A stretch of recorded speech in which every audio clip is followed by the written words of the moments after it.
इसी को आह्लाद कहते हैं, इसी को प्रहलाद कहते हैं, इसी को असीम आनंद कहते हैं। और यह आनंद हमें परमात्मा का प्रतिनिधि आगम के सानिध्य में मिलता है।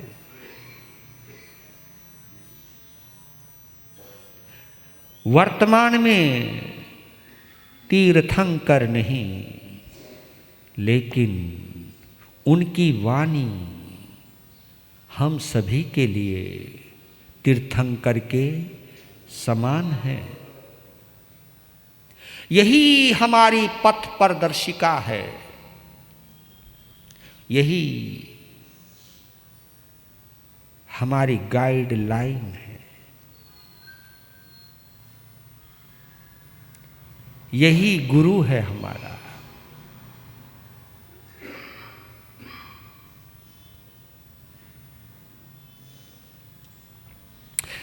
इसी से हम जुड़े हैं और इसी से हम आपको जोड़ते हैं।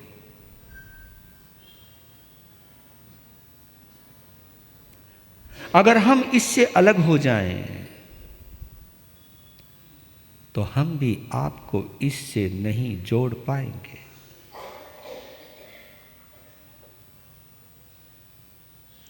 इससे आप तभी जुड़ सकते हो जब अगर हम जुड़े हैं तो।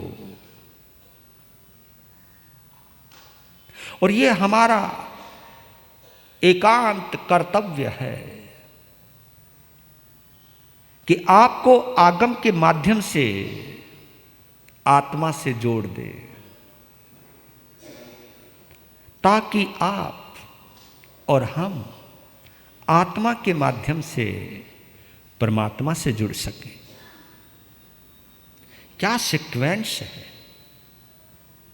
क्या क्रम है। काश हम इस आगम के प्रति वफादार होते।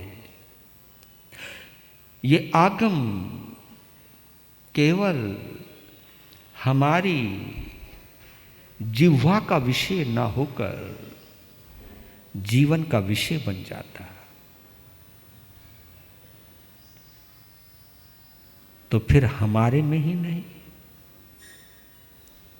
तुम्हारे में भी परिवर्तन आए बिना नहीं रहता। तुम्हारे में परिवर्तन क्यों नहीं आ रहा? क्योंकि हमारे में परिवर्तन नहीं आ रहा। तुम्हें हमारे अंदर जो परिवर्तन दिखाई दे रहा है, वह परिवर्तन शायद काया के आधार पर और केवल वाणी के आधार पर नजर आता है। अभी हम अधूरे रह जाते हैं, क्योंकि हमने काया को भी साध लिया, हमने वाणी को भी साध लिया, लेकिन अभी कसर बाकी रह गई, अभी मन को नहीं साध पाए। तो यही संदेश देने के लिए आज का 24वां अध्ययन अष्ट प्रवचन माता और उसके साथ यज्ञीय अध्ययन जय घोष विजय घोष की कहानी। बड़ी सुंदर संयोजना है, इसलिए मुझे बार बार अपने सिद्ध शिला पर विराजमान प्रभु महावीर के चरणों में बार बार अनुग्रह पूर्वक कृतज्ञता पूर्वक वंदन नमन करने का मन मानस बनता है कि हे प्रभु, तुम्हारी अनंत कृपा है। समस्त मानव जाति के प्रति आपका अद्भुत अनंत कृपा का प्रसाद बांट करके गए हुआ है ना। अद्भुत बात।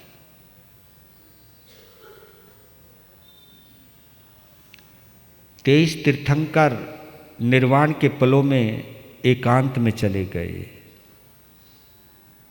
लेकिन अंतिम तीर्थंकर निर्वाण के अंतिम पलों में भी देशना देने लग गए।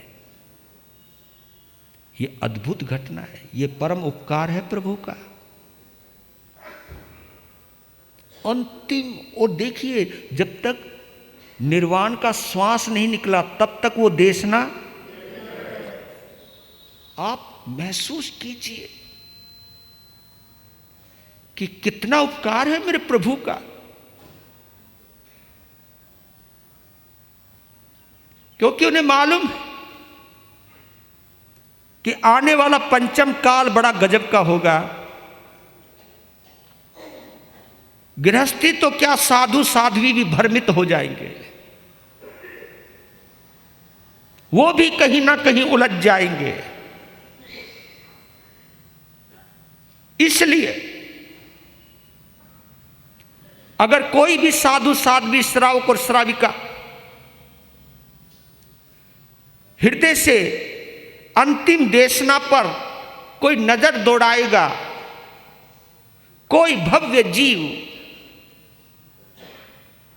उस अंतिम देशना पर नजर और कान जोड़ने के बाद क्या पता अंदर से बोध जाग जाए, उसकी अबोधता मिट जाए, उसका बोधि सत्व जागृत हो जाए, उसकी प्रज्ञा जागृत हो जाए। और प्रज्ञा अगर जागृत हो गई तो फिर वो आत्मा से जुड़े बिना नहीं रहेगा। और जो एक बार आत्मा से जुड़ गया फिर वो परमात्मा से जुड़े बिना भी नहीं रहेगा। ये उपकार है इसका। बस हमारी तुम्हारी एक ही गलतफहमी है कि इसको याद करने से कल्याण हो जाएगा। ये सबसे बड़ी गलतफहमी है। कई साधु साध्वियों ने बोल रखा है इसका स्वाध्याय करो तो बेले का फल आवे। क्यों भाई, इतना सस्ता बेला? इसका स्वाध्याय करने से स्वाध्याय नहीं, स्वाध्याय तो है, हाँ, इसका स्वाध्याय करते करते हमें अपनी याद आ जाए तो बेले का तो क्या, फिर तो पता नहीं कितना फल आने वाला है, उसका कोई अंदाजा नहीं लगा सकते। लीजिए 4 लाइनें, क्योंकि ये बड़े शब्द बड़े अच्छे हैं। देखिए, आत्मा, परमात्मा और माँ। माँ से शुरू होती है, सारा खेल माँ से शुरू हुआ है। माँ से ही आत्मा है, आत्मा से ही माँ, आत्मा, परमात्मा, सब जगह माँ माँ माँ। माँ से ही माँ की शुरुआत है, क्योंकि माँ के बिना हम आत्मा की कोई कल्पना नहीं कर सकते। माँ की वो गोद है जहाँ कोई आत्मा आती है, और वो आत्मा की वजह से वो माँ बनती है। आत्मा ने माँ बनाया, माँ ने ही आत्मा को जन्म दिया। बिना आत्मा के कोई माँ नहीं बन सकती, और बिना माँ के कोई आत्मा जन्म नहीं ले सकती। और आत्मा के बिना हम परमात्मा की कल्पना नहीं कर सकते। तो क्या जोड़ है, क्या संयोग है मां, आत्मा और परमात्मा। और यह है अष्ट प्रवचन माता। क्योंकि माता की गोद में आने के बाद ही हमको खाना मिलता है, हमको पीना मिलता है। क्योंकि खाना और पीना बिना माँ के, क्योंकि माँ की गोद में हम पहला आहार करते हैं, आहार पर्याप्ति। पहला भोजन हम जैसी दूसरी गति से आते हैं वहाँ जाते हैं तो पहला आहार पर्याप्ति। 6 पर्याप्तियों में शुरुआत आहार पर्याप्ति से होती है। आहार पहला, यानी भोजन की शुरुआत कोई जीवन देने वाली, इसलिए उसको माँ कहते हैं, क्योंकि पहला आहार उसकी गोद में मिलता है। और वो आहार नहीं है, वो जीवन है उसका। तो खाना पीना, और फिर दुनिया में आ गए। दुनिया में आने के बाद चलना भी वही सिखाती है, हाँ, फिर बोलना भी वही सिखाती है। क्योंकि हम, और आपने गौर किया हो, जो हमारी मदर टंग होती है, जिसको हम मातृभाषा कहते हैं, मातृभाषा इसलिए कहते हैं कि जो हमने माँ की गोद की भाषा सीखी है, यानी जो हम माँ की भाषा बोलते हैं, इसलिए उसको हम मातृभाषा कहते हैं। मातृभाषा वही है जो माँ की गोद से आई है, क्योंकि जो भाषा मेरी माँ बोलती है वही भाषा मैं सीखता हूँ, वही शब्द मैं सीखता हूँ। यानी चलना उसने सिखाया, बोलना इसने सिखाया, गिरते हुए को संभालना भी, क्योंकि माँ ना होती, क्योंकि बच्चा अगर गिरता है तो सबसे पहले दौड़ के माँ ही आती है, अरे मेरा बच्चा, और देखियो माँ उस कमरे में, बच्चा यहां गिरा, यहां खबर उसे वहां, तो कितना कनेक्टेड है। यही तो मातृत्व है। खाना उसने सिखाया, पीना उसने सिखाया, चलना उसने सिखाया, बोलना उसने सिखाया, संभलना उसने सिखाया, सजना उसने सिखाया, संस्कार उसने सिखाए, हर चीज उसने सिखाई। तो ये तो हुई आप इस शरीर की माता का खेल। हमारे जीवन में दो माताएं होती हैं।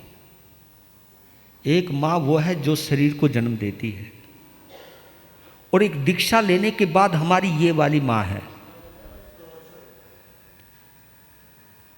ये हमारी माँ है। ये दो माँ है। और देखिए, बाहर की माँ हमें संसार में रहने लायक बनाती है, लेकिन ये माँ ऐसी माँ है, इसकी सन्निधि में या इसके सानिध्य में अगर हम हृदय से रह जाएं तो ये वो माँ है जो हमें मुक्ति तक ले जाती है, जो हमें कर्म से मुक्त कर देती है, और जो ये कहती है कि एक बार तू मेरे कहे अनुसार चल, मैं तुझे जन्म मरण से मुक्त कर दूंगी। तू आत्मा है ना, तुझे शुद्ध आत्मा बना दूंगी, और तू शुद्ध आत्मा अगर हो गई तो फिर तुझे परमात्मा से मिलने से कोई रोक नहीं सकता। मैं तुझे परमात्मा ही बना दूंगी। इसलिए कहते हैं कि संसार की मां आत्मा को जन्म देती है, लेकिन अष्ट प्रवचन माता परमात्मा को जन्म देती है। ये वो मां है जो हमारे अंदर छुपा हुआ अनावृत जो परमात्मा है उसे प्रकट करती है। ये वो प्रवचन माता है। अद्भुत। साधुता की सतत रक्षा इनसे होती सर्वदा। अष्ट प्रवचन मात करती अशुभ से है अलविदा। अष्ट प्रवचन मात करती अशुभ से है अलविदा। रक्षा करे ये रात दिन, रक्षा करे ये रात दिन।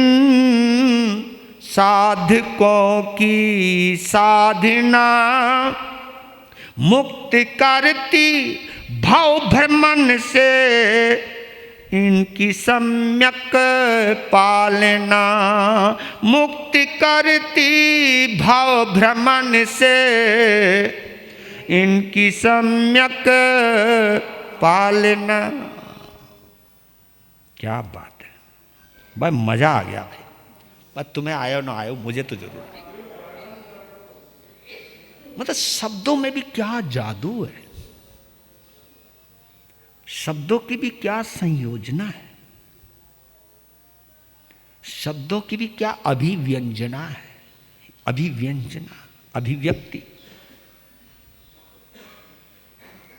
शब्दों में भी क्या लालित्य होता है। शब्दों में भी क्या सौंदर्य होता है।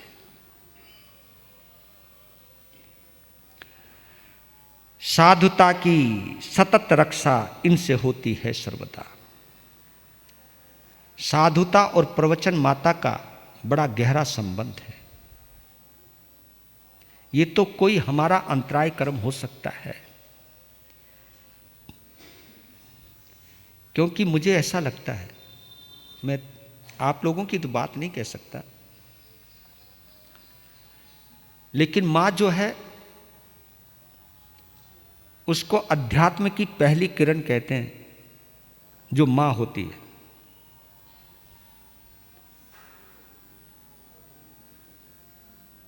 सबसे ज्यादा हितैषी कोई है बच्चे की तो उसकी मां होती है। लेकिन हो सकता है संसार के प्रभाव में आकर के या किसी अशुभ कर्मोदय की वजह से एक मां अपने दायित्व को पूरी तरह से ना निभा पाए, ये हो सकता है। कभी ना कभी बच्चे का भी दुर्भाग्य होता है, कभी कभी माता का भी दुर्भाग्य होता है। लेकिन मां एक ऐसी चीज है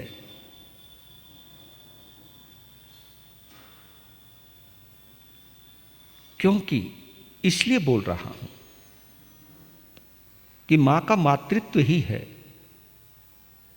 जो खून को दूध में बदल देता है। और खून को दूध में बदलने की ताकत नारी में नहीं है। नारी में छुपा हुआ जो मातृभाव है, मातृत्व भाव है, वो उसकी ताकत है। नहीं तो नारी नारी होती है। और क्या गजब की बात है, मैंने एक जगह एक शब्द पढ़ा था बड़ा जबरदस्त, कि मां और बच्चे का जन्म एक साथ होता है। मां और बच्चे का जन्म एक साथ, इधर बच्चा पैदा हुआ, इधर मां भी पैदा हुई। नहीं तो मां बनने से पहले वो केवल एक औरत होती है, एक वुमन होती है, बस एक महिला होती है वो, या एक वो पत्नी होती है, बस और कुछ नहीं होता। लेकिन कमाल है, एक बच्चे को जन्म देते ही उसके अंदर एक नेचुरल चेंज आता है और उसे मातृत्व अंदर छुपा हुआ है, हिडन मदरहुड जो होता है, वो मदरहुड जो है एक नारी के अंतस्थ में छुपा हुआ रहता है। और वो मदरहुड बच्चे के साथ पैदा होता है, बच्चे के बिना तो वो पैदा, इसलिए कहता हूं कि बच्चे का बहुत उपकार होता है, बहुत उपकार होता है कि नारी को मां में बदल दिया। कभी कभी अपने बच्चों को डांटने पीटने का मन करे तो एक बार हाथ रोक लिया करो, अरे यही तो है, अगर जिसने मुझे मां बनाया यही तो है, जिसने मेरी इज्जत घर में बढ़ाई, संसार की दृष्टि से बोल रहा हूं भैया, जिसने मेरी इज्जत बढ़ाई यही तो है, जिसके वजह से या जिसके लिए, हाँ, इसके लिए ही मुझे मेरे माँ बाप के घर से उठाकर लाया गया था, इसी के लिए ही विवाह की रचना हुई है, विवाह की कल्पना हुई है। और विवाह जीवन को सार्थक ये मातृत्व करता है। तो यही हमको सोचना चाहिए कि दीक्षा मैंने अगर ली है तो मैं जितने से ज्यादा से ज्यादा मैं अष्ट प्रवचन माता के साथ रहूं। लेकिन आज ये काल का इतना प्रभाव हो गया है कि हम लोग भी अष्ट प्रवचन माता के साथ कम ही रहते हैं। क्यों? क्योंकि अगर हम अष्ट प्रवचन माता के साथ रहें तो है क्या उसमें, सब चीजें देखो जी, इरिया संति, भाषा संति, ऐसना संति, अयान भणमत निखेवना संति, उच्चार पासवन, खेल जल मल सिंघान परिठावनिया समिति। चलना वो सिखाती है इरिया संति, भाषा संति वो सिखाती है, बोलना वो सिखाती है। ये भाषा संति का खेल है भैया, क्योंकि साधु की हर चीज साधु, साधु का मतलब क्या है? साधु का मतलब होता है अच्छा। साधु का मतलब अच्छा। साधु बहुत अच्छा, इसलिए साधुवाद आया। साधुवाद, कोई अच्छा काम करता है तो उसे हम क्या बोलते हैं? साधुवाद। धन्यवाद भी तभी से आया। धन्यवाद, धन्य, अंदर से जब गुदगुदी होती है, अंदर से जब प्रसन्नता होती है, अंदर से जब आनंद आता है, तब अंदर से एक हुक निकलती है, उसका नाम है धन्यवाद। धन्य हो, धन्यवाद। साधुवाद, साधुवाद का मतलब है जिसने अच्छा काम किया उसका जब हम धन्यवाद देते हैं तो उसे हम साधुवाद कहते हैं। साधुवाद, और साधु ही साधुवाद का पात्र होता है। साधु उसे को कहते जो अच्छा कर रहा है। अच्छा क्या कर रहा है? जिसकी चाल अच्छी हो। चाल यानी चाल चलन, चाल यानी चाल चलन, जिसकी चाल अच्छी हो, जिसकी भाषा अच्छी हो। आप ये सोचना जरा, जिसको हम जीवन कहते हैं, जीवन 3 चीजों का जोड़ है। हमारे जीवन से 3 चीजें निकाल दो, को कुछ नहीं बचेगा। अच्छा, काया के बिना जीवन की कल्पना कर सकते हो? वाणी के बिना जीवन की कल्पना कर सकते हो? और मन के बिना कल्पना कर सकते हो क्या? तो इन तीनों का जोड़ ही तो जीवन है। इन तीनों का जोड़ ही जीवन है, सार्थक जीवन। नहीं तो बहुत से ऐसे जीव जो असंगी, उनके पास शरीर है, इंद्रियां हैं, लेकिन मन नहीं है, अधूरा है जीवन उनका। कुछ जीव हमारे विकलेंद्रिय होते हैं, द्वंद्री से लेकर के चौरिंद्री तक, इसको हम क्या बोलते हैं? विकलेंद्रिय। अभी इंद्रियों की पूर्णता नहीं हुई है। कोई एकेंद्रिय है, कोई वेंद्रिय है, कोई तेंद्रिय है, कोई चौरिंद्रिय है। तो आप कंप्लीट हम कब होते हैं? कंप्लीट हम तब होते हैं जब हमारे पास स्वस्थ शरीर हो, स्वस्थ वाणी हो और स्वस्थ मन हो, तब जाकर के कोई साधु बनता है। इसको कहते हैं मन शुद्धि, वचन शुद्धि, काय शुद्धि। ये जो शुद्धि की प्रेरणा देती है, जो शुद्धता की प्रेरणा देती है, उसको हम अष्ट प्रवचन माता कहते हैं। मैंने एक संस्कृत का श्लोक पढ़ा, वो आपके सामने ला रहा हूं। वहां लिखते हैं कि सत्यम धर्मस्य किम नाम जिज्ञासित मिदम मम। एक आचार्य से एक शिष्य बोलता है कि गुरुदेव, सत्य धर्मस्य किम नाम जिज्ञासित मिदम मम। मेरी एक जिज्ञासा है कि धर्म किसको कहते हैं? धर्म किसको कहते हैं? धर्म है क्या? ये मेरी जिज्ञासा है। तो एक ही लाइन के अंदर, एक ही पंक्ति के अंदर आचार्य ने जवाब दिया, अशुभेन शुभस्यायम संघर्षः धर्मम उच्यते। ये सार है। अशुभ के साथ अशुभेन, अशुभेन, अशुभ के साथ शुभस्यायम, शुभ का जो ये संघर्ष है, इस संघर्ष को धर्म कहते हैं। अशुभ के साथ शुभ का जो संघर्ष चल रहा है, यही तो धर्म है। धर्म है क्या? अशुभ के साथ शुभ का संघर्ष, क्योंकि एक तरफ अशुभ है, एक तरफ शुभ है। अशुभ को हम अंधकार भी कहते हैं और शुभ को हम प्रकाश कहते हैं। और जितना भी भटकाव है वो अंधकार में होता है। आपका खुद का भी मकान क्यों ना हो, जहां तुम चलते फिरते हो, एकदम बत्ती गुल हो जाए और अंधकार पूरी तरह हो जाए, जो यूं यूं दौड़ने वाले हो तो कैसे चलते? आ आ आ आ, अबे यहां तो चल ले। तो आप ये देखिए,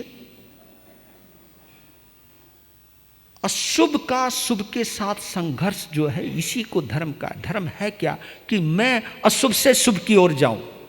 और देखिए अशुभ ने पूरा जोर लगा रखा है, नुका ना उधर नहीं जाना। तभी तो प्रवचन के समय तुम्हें घर के कई काम नजर आने लग जाए।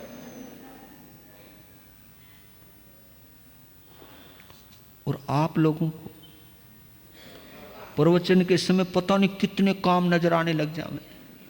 और बताऊं, कई तो ये भी सोच के आते हैं पता नहीं महाराज जी टाइम पे भी छोड़ेंगे या नहीं छोड़ेंगे। टेंशन मुझे देते हो, ये टेंशन बहुत देते हो। अब टेंशन मैं ले भी लेता हूं तुम्हारी, मुझे बहुत चिंता रहती है, लेकिन मैं तुम्हारी कितनी चिंता करूं, रहोगे तुम वैसे के वैसे। कहा जी महाराज हम चलेंगे अपना अनुसार, ठीक है। मैंने भी कौन सा यहां हमेशा रहना है। 6 तारीख मेरा इंतजार देख रही है, 6 तारीख 6 नवंबर, कहीं निकल ले यहां से। ये लोग पूरी तरह छिक जावे तेरे से, उससे पहले निकल ले। हाँ, जब कोई ना रहे देखने को लिए यहाँ पे, अब तो बड़ी मेहरबानी कुछ तो हो तुम। अगर ज़्यादा देर रुक गया तो फिर वही। एक भाई ने तो कहा गुरुजी अभी तुम्हारा मन नहीं भरो। हम बोला मन भर गया तो मेरी इज्जत ही खत्म हो जाएगी। हाँ, आप कभी गौर करना, जब तुम्हें भूख लगती है ना बहुत जोरों से, तो थाली को देख के क्या करते, आजा आजा जल्दी लाना, आजा। और जैसे पेट भरता है, ए पेट भरती थाली को क्या करते, ए हटाओ यार।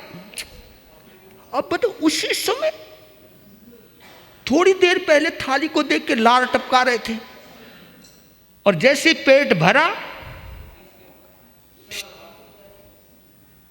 और थोड़ी उठाने में देर कर दो तो बोलते अभी तक थाली नहीं उठाई गई। यार कमाल की बात, जिस थाली ने थारा पेट भरा उस थाली की यार इतनी तो बेइज्जती मत क्या करो। तो मुझे भी पता ये तो अच्छा है, मैं तो भगवान से कहता हूँ यार तुमने 4 महीने क्यों बनाए, 2 ही महीने ठीक थे कलयुग के अंदर। तो नहीं समझे तुम? हाँ समझ गए, बहुत समझदार। मैं अब सोचने लगा हूं कि यार ये 4 महीने क्यों बनाए, 2 ही महीने बहुत थे, क्योंकि तुम चौमासा ही 2 महीने का मानते हो, 50 दिन का, बस 2 महीने का भी नहीं, 50 दिन का। हुआ संवत्सरी का पारना और छोड़ा साधुओं का बारना। नु का बाय। तो आप ये सोचिएगा, ये अशुभ का शुभ के साथ जो संघर्ष है,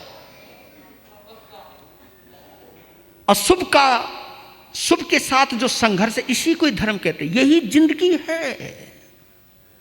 भगवान महावीर स्वामी को 27 भव लग गए संघर्ष करते करते, तब जाके शुभ प्रतिष्ठित हुआ और वो केवल ज्ञानी अरिहंत और तीर्थंकर बने, तब जाकर के।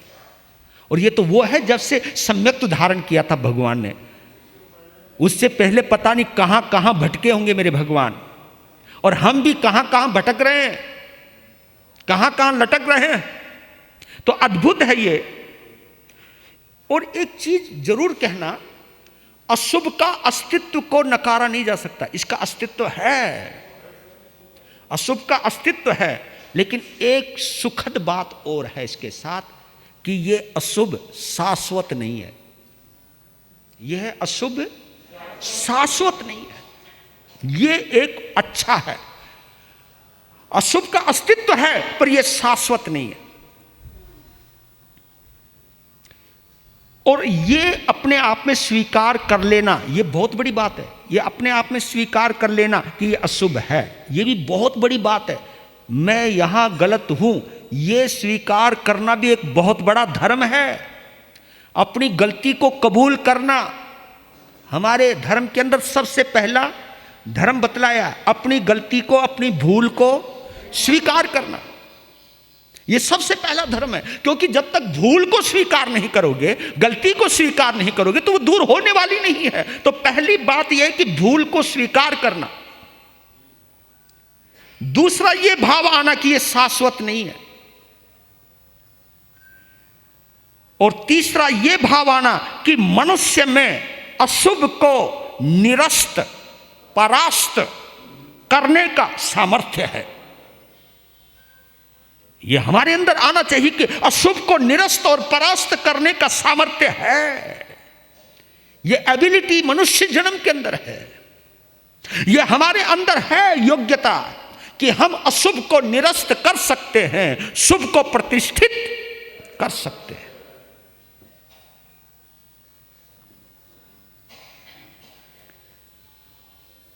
और शुभ के लिए जो थोड़ा बहुत भी आकर्षण है, यही अशुभ से लड़ने की हिम्मत देता है।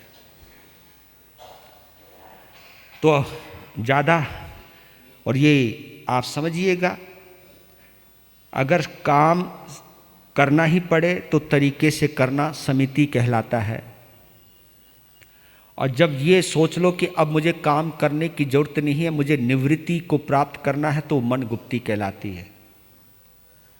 मन गुप्ती, वचन गुप्ती, काय गुप्ती, उसको गुप्ती बोलते। एक है समिति, एक है गुप्ती। करना पड़े तो सलीके से करो, और नहीं करना है तो बिल्कुल मत करो, क्योंकि वहां भाषा समिति है, यहां वचन गुप्ती भी है। बोलना है शुभ बोलो, अच्छा बोलो, कम बोलो, क्योंकि जो ज्यादा बोलता है ना, वो गड़बड़ जरूर करेगा। हाँ, और शब्दों का कम से कम इस्तेमाल किया करो। इसलिए क्या करो, मैं बताऊं, बड़ी गहरी बात बता रहा हूं। इसलिए क्या करो, कुछ शब्द यार अगले जन्म के लिए भी बचा के रख लो। बस सब कुछ यहीं खर्च करोगे क्या? आगे तरस जाओगे। अगर गूंगे बन गए अगले जन्म में तो पता लग जाएगा कि जबान की कीमत क्या है। तो अगर तुम आगे भी बोलना चाहते हो तो थोड़ा इस जन्म में कम बोला करो, और जो भी बोलो तो नपा तुला बोला करो, और जो भी बोलो सही बोलो, अच्छा बोलो। हाँ, नपा तुला, और वो वही बोल पाएगा जो भाषा समिति का ध्यान रखता है। आहार भी करना हो तो निर्दोष आहार पानी ग्रहण करें। वहां पे अगर जो भी चीज है, मैं अपनी चीजों को संभाल के रखूं, प्रतिलेखना करके रखूं, संभाल करके रखूं, कोई जीव की हानि ना हो। मतलब हर एक्टिविटी में ये कहा कि अहिंसा को जोड़ के रखो। चलो जी, अब तो संक्षेप में तुम समझ गए होंगे ना। वैसे तुम लोग तो बड़े पढ़े लिखे हो, हाँ, स्वाध्यायी हो, कईयों को तो शास्त्र कंठस्थ है, जय हो। और तुम्हारी ये शास्त्रों को सुनने के लिए मैं यहीं आता हूँ। क्योंकि यार कम से कम वहाँ चलते हैं जहाँ शास्त्रों को पढ़ा हुआ है, क्योंकि उन्हीं में सुनाने का थोड़ा समझ आवे, है ना जी। हम जब गाँवड़ों में उधर उधर जावें, जिनको ये नहीं पता नौकार मंत्र क्या है, वो क्या जाने अरिहंत भी क्या है। तो बहुत अच्छा माहौल है, ये तुमको बहुत अच्छा वातावरण मिला है। इस वातावरण का इस्तेमाल सही किया करो। जब भी तुम्हारी खोपड़ी खराब हो या दूसरे में कोई बुराई करने का दिल हो, तो उस वक्त थोड़ा अपने आप को रोक लिया करो कि हे श्राविके, हे श्रावक, हे साधु, हे साध्वी, जरा तू यार ढंग से चल, ढंग से बोल, ढंग से खा, ढंग से क्रिया कर, है ना। चीज़ों को कभी कभी तो तुम फेंकते रहते हो, ये करते रहते हो, वो करते रहते हो। आप भी मत किया करो जी। विवेक की शुरुआत, हमारे जीवन की शुरुआत तो भैया वहीं से होती है। जैसे कहते हैं कि बच्चे की पहली पाठशाला माँ की गोद है, तो संतों की भी पहली पाठशाला घर का परिवेश है। जो तुम्हारे यहाँ हम सीखते हैं वही हम यहाँ आएंगे। और इसलिए कहता हूँ, लड़ते हुए घर से निकल कर के मैं साधु बन भी गया तो साधु बन के भी लड़ना सीख जाऊँगा और लड़ाना सीख जाऊँगा। जो मैं घर से संस्कार लेके आया हूँ ना, वो संस्कार का इस्तेमाल मैं यहाँ पर भी करने वाला हूँ। इसलिए पहले ये सोच लेना चाहिए कि मैं ऐसे घर के वातावरण में रहूं, और आप लोगों को भी सोचना चाहिए कि मैं अपने बच्चे को इस ढंग का बनाऊं, साधु बने तो उच्च कोटि का बने, और गृहस्थी बने तो भी वो भी उच्च कोटि का बने। बस, क्योंकि घर ही है जहां से तुम अच्छा संत भी तैयार कर सकते हो, अच्छा इंसान भी तैयार कर सकते हो। तो उसके लिए घर, और उस घर को जोड़ने के लिए जिनवानी से जुड़ना बहुत जरूरी है। लीजिए जी, आगे चलते 25वां अध्ययन यज्ञ। 4 लाइनें बोल लेते यहां। मन के विकारों की सभी, क्योंकि अध्ययन का नाम क्या है? यज्ञ, और यज्ञ की परिभाषा दे रहे हैं। मन के विकारों की सभी आहुति देना यज्ञ है, साधता जो आत्मा को यज्ञार्थी वो तत्वज्ञ है। ब्रह्मव्रत से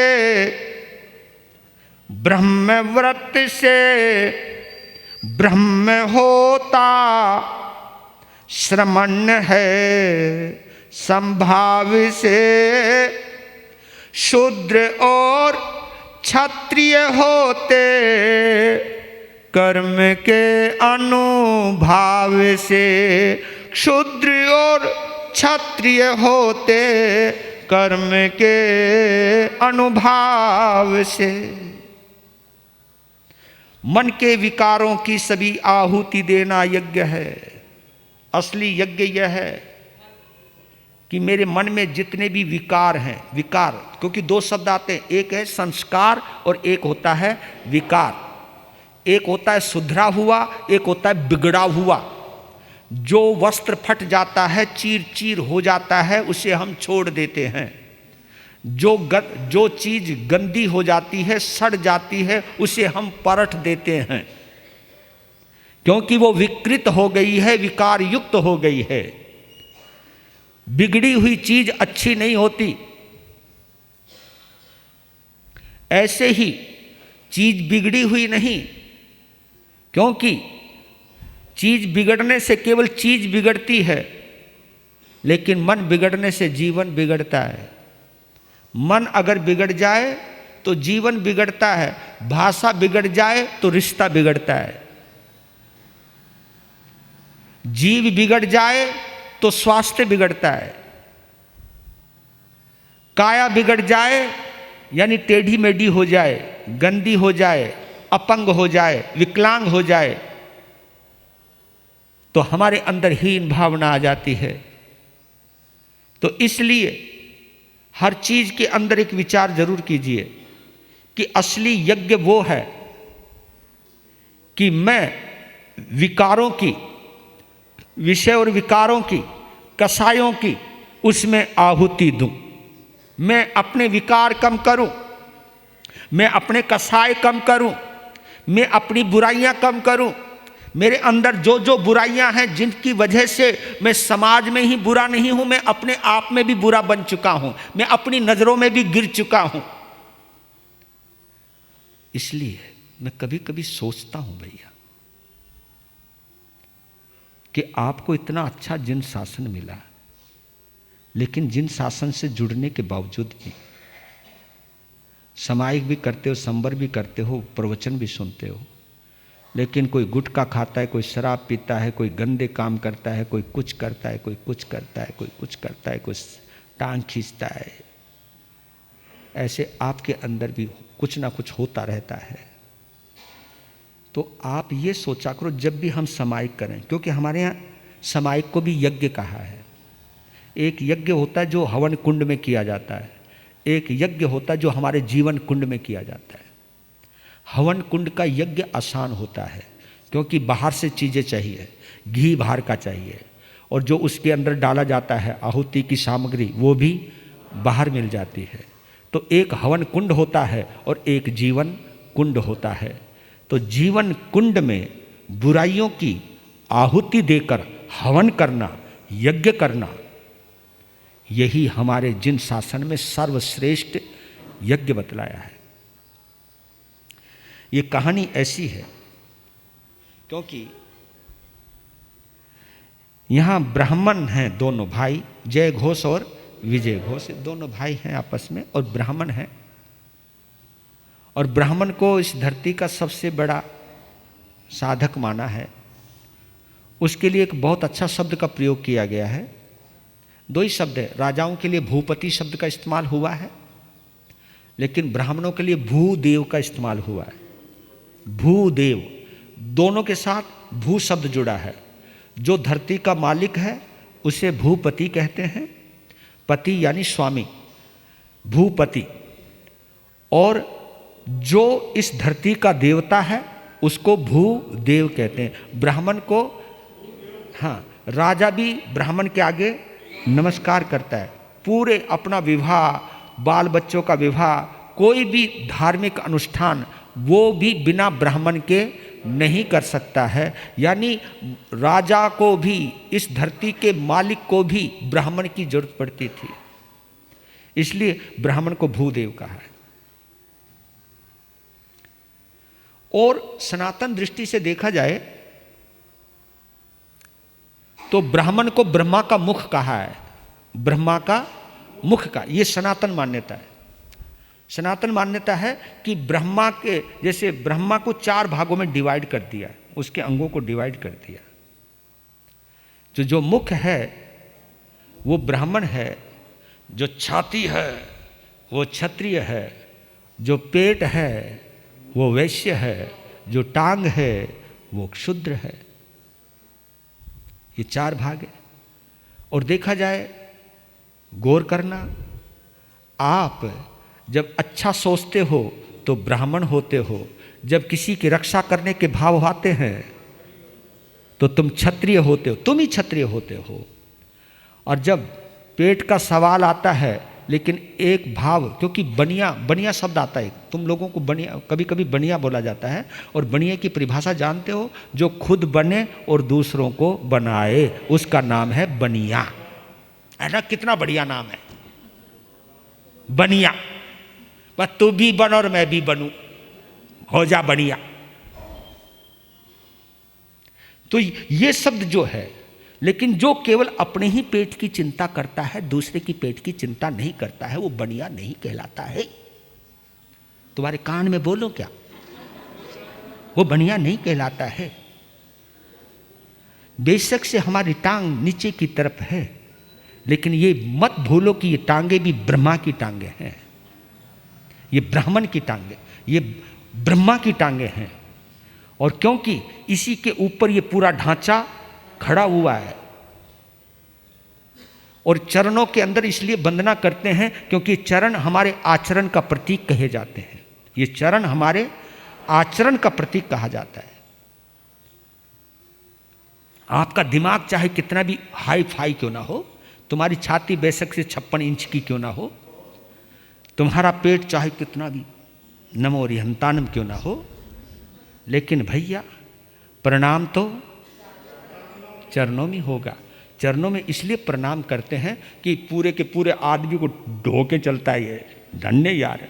और देखो पाँव है कितना, है कितना, उसकी कल्पना की है।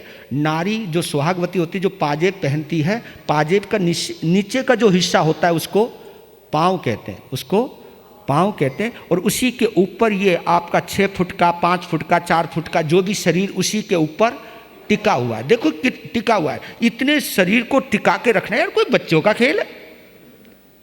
और हमने क्षुद्रों के लिए ये जान लिया कि जो नीचा है, नीच है, वो शुद्र है, तो अपने पाँव को तोड़ लो, पता लग जाए। अगर आपके पाँव में चोट लग जाए और बाई चांस से पता चल जाए हड्डी गई, बहुत टेंशन होती है कि अब तो लगता है बिस्तर के ऊपर ही 2-3 महीने, यार बहुत बुरा होता है। टांगों की चिंता क्या, इसलिए कोई भी चीज बुरी नहीं है। हाँ बुरी है, ये कदम गलत रास्ते पे जाए, इस पेट में गंदगी जाए, और ये छाती आपको दूसरे को उजाड़ने के लिए काम आए, और ये दिमाग किसी को षड्यंत्र रचने के लिए आए, तो सबसे गंदा है, सब उलट पुलट हो जाता है। तो इसलिए ब्राह्मण की बहुत अच्छी परिभाषा है। और ब्राह्मण बृहण धातु से बना है। बृहण संस्कृत का शब्द है, बृहण धातु है, बृहण धातु का से बना है, और उसका अर्थ होता है, ब्राह्मण शब्द जो है बृहण धातु से बना, बृहण शब्द से बना है, और इसका अर्थ होता बढ़ने वाला, बढ़ने वाला। इसका अर्थ होता विराट, विराट होना, विराट होना। पहले ब्राह्मण जो होते थे छोटी सोच के नहीं होते थे। ब्राह्मण का मतलब है जो ये जानता था कि सारी धरती मेरी है, सबकी जो सोचता था उसको ब्राह्मण कहते थे। और आपके मुनियों को, आपके संतों को भगवान महावीर ने इस अध्ययन के अंदर किसके साथ उपमा दी है? ब्राह्मण के साथ। वो मुनि ब्राह्मण है जो जितेंद्रिय है, जिसने अपने विषयों को जीत लिया, विकारों को जीत लिया, वो ब्राह्मण है। ब्राह्मण की बहुत गहरी परिभाषा इस अध्ययन के अंदर दी है। इसके ऊपर भी बहुत लंबे प्रवचन श्रृंखला चल सकती है, लेकिन अभी तो रमणीक मुनि थोड़े में समझा, क्योंकि जानने वाले लोग जल्दी बोर हो जाते हैं। तो इसलिए मैं सोच रहा हूं कि जल्दी निपटा लो इस चीज को। तो आप गा सकते तो गा लो थोड़ा सा। वीर प्रभु के अंतिम वाणी सुन लो और सुना लो, जीवन धन्य बना लो, जीवन। वाराणसी नगरी में रहते महायशस्वी याज्ञिक विजय घोष, जय घोष सहोदर, कर्म कांड में वैदिक हिंसा जनित यज्ञ वो करते, हिंसा जनित यज्ञ वो करते थे, भाव यज्ञ अपना लो, जीवन धन्य बना लो, जीवन। दोनों भाई अलग अलग कैसे हुए? एक दिन गंगा में देखा था सांप निगलते दादुर, इतने में एक कुरूर आया लगा निकलने फनदर। मरण काल में ये आसक्ति, मरण काल में ये आसक्ति, देख विरक्ति जगा लो, जीवन धन्य बना लो, जीवन।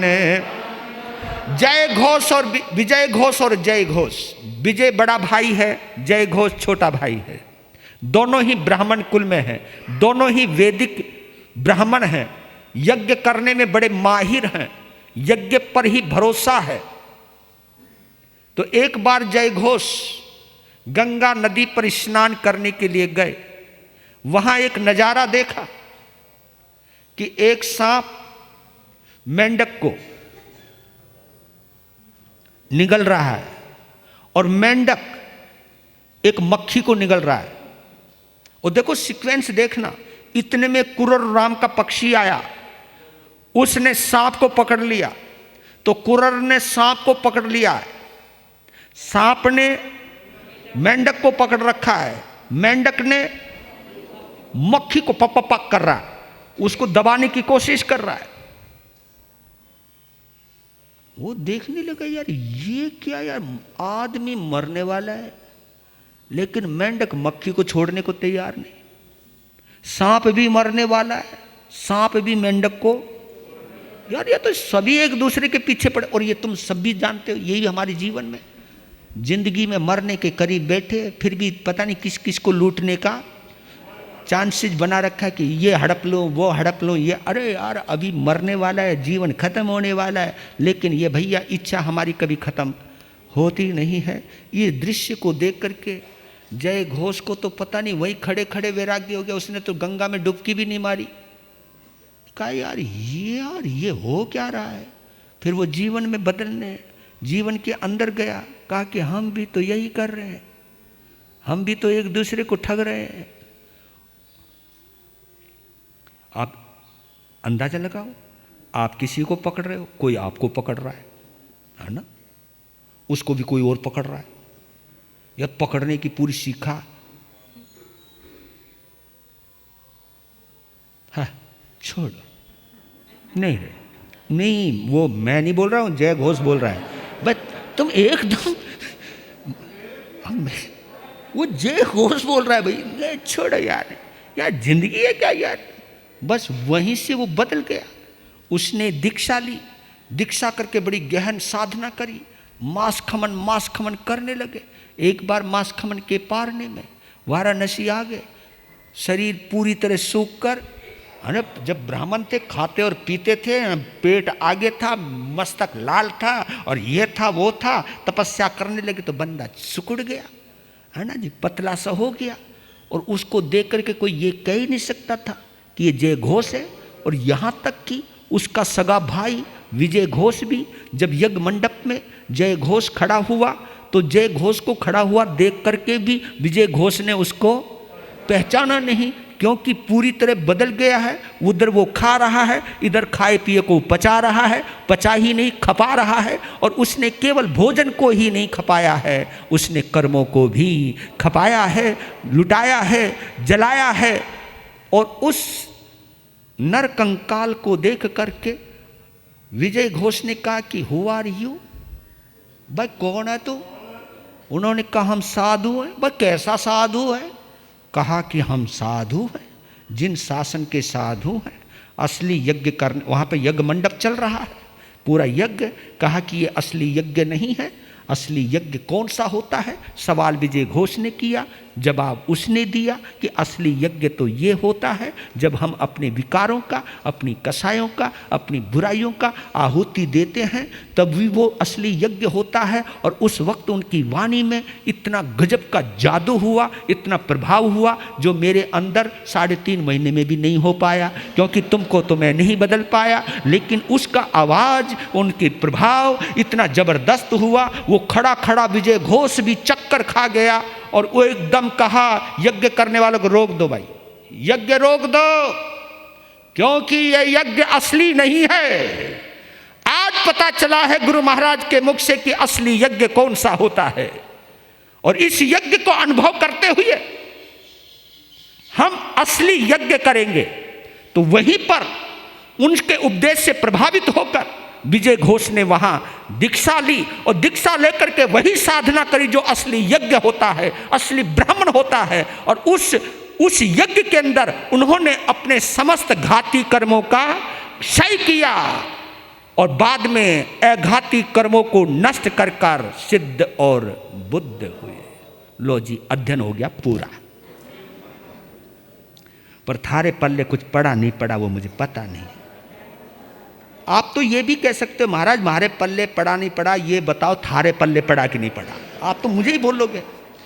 हाँ, पर इतना जरूर कहता हूँ कि इन अध्ययनों को पढ़ते पढ़ते जीवन में, मन में, विचारों में कहीं विकार आता है तो यही विचार मेरे उन विकारों को दूर करते हैं, कहीं ना कहीं मुझे भी संभलने का मौका देते हैं। इसलिए मैं अपने आप को सौभाग्यशाली मानता हूँ। बेशक मेरा जन्म वैदिक परंपरा में हुआ, लेकिन सौभाग्यशाली इस बात के लिए हूँ कि मुझे असली यज्ञ करने वाला धर्म मिला, जहाँ मैं संस्कार युक्त हो सकता हूँ, जहाँ मैं मैत्रीपूर्ण हो सकता हूँ, जहाँ मैं मैत्री भाव के साथ जुड़ सकता हूँ, जहाँ मैं मैत्री भाव से जुड़ने की प्रेरणा दे सकता हूँ। और यही मकसद लेकर के आगे बढ़ रहा हूँ। और मैं तो आप लोगों से भी कहता हूँ कि मुझे ऐसा आशीर्वाद दो, ऐसी दुआएं दो कि हमारे जीवन में भाव में निर्मलता आती जाए। मैं क्रिया ऊंची पालूंगा नहीं पालूंगा ये मेरी अंतराय कर्म पर कहीं ना कहीं जुटा होगा, लेकिन एक चीज़ अगर मैं पालने में सफल हो गया, भाव में निर्मल रहता चला गया, तो मैं इसी को अपनी साधना की पूर्णाहुति समझूंगा। और यही मैं साधना करना चाहता हूँ और यही मैं साधना देना चाहता हूँ। अगर ये साधना अगर ट्रांसफ़र होती है, मैं आप लोगों को संत बनने की प्रेरणा नहीं देता, लेकिन मैं आपको अच्छा इंसान बनने की प्रेरणा जरूर देता हूँ। अच्छा इंसान बनना ही बहुत बड़ी बात है, बहुत बड़ी बात है। अच्छा इंसान बनोगे तो भगवान जरूर बनोगे, ये हमारा भरोसा है।